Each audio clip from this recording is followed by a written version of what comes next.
بسم اللہ الرحمن الرحیم. میں ہوں کاشف انجم جعفری اور آپ میرا یوٹیوب چینل دیکھ رہے ہیں. سبھی دیکھنے والوں کو کاشف انجم جعفری کا سلام.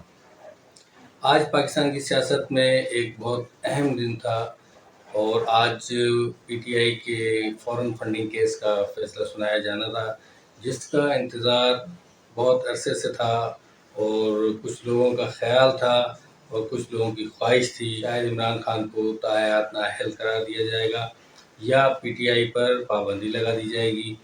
لیکن آج جب یہ فیصلہ آیا تو ایسا کچھ نظر نہیں آیا اور اس فیصلے میں ایک شوکاز نوٹس دیا گیا اور نہ ہی اس میں فورن فنڈنگ کا کوئی ذکر کیا گیا.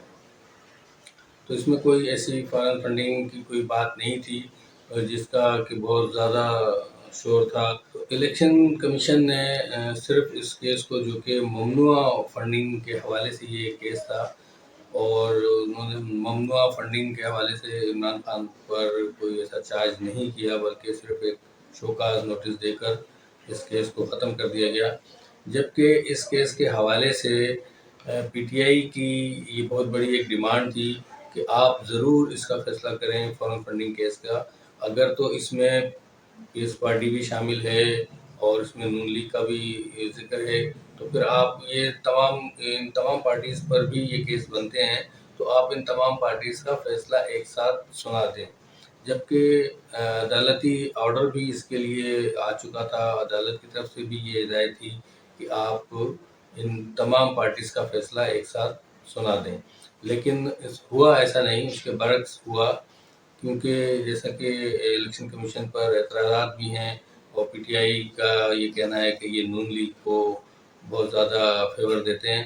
تو ایسا ہی ہوا اور انہوں نے صرف پی ٹی آئی کے خلاف یہ جو فیصلہ تھا سنایا، جس میں نہ تو پیپلز پارٹی کے خلاف کوئی فیصلہ دیا گیا اور نہ ہی نون لیگ کے حوالے سے کوئی بات کی گئی. تو اس طرح یہ فورن فنڈنگ کیس، جس کو کہا جا رہا تھا جو کہ ایک ممنوع فنڈنگ کا کیس تھا، اس کو ایک شوکاز نوٹس دے کر اس کا اختتام کر دیا گیا.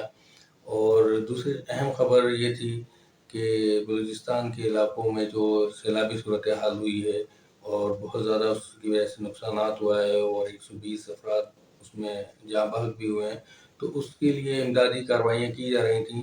اور اس امدادی کارروائیوں کا جائزہ لینے کے لیے آرمی کا ایک ہیلی کاپٹر روانہ ہوا تھا، جو کہ اتھل میں دوران پرواز غائب ہو گیا تھا.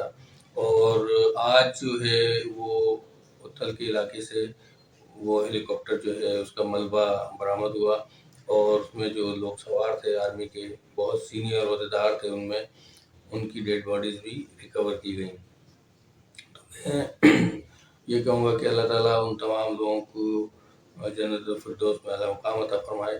اب دوسری اہم خبر یہ بھی گردش میں ہے کہ ہو سکتا ہے کہ یہ حکومت اگست کے مڈ میں اس کو جو ہے ختم کر دیا جائے اور اسمبلیاں ڈسالو کی جائیں اور اس کے بعد عبوری حکومت بنائی جائے اور نئے الیکشنز کی طرف جایا جائے. لیکن اب دیکھنا یہ کہ کیا یہ آرمی کے جو چیف ہیں ان کی تعیناتی کا ان کی جو تقرری کا ایک موقع ہے، تو کیا ان کو اپائنٹ کرنے کے بعد الیکشن کیے جائیں گے یا الیکشن سے پہلے ان کو اپائنٹ کیا جائے گا آرمی چیف کو.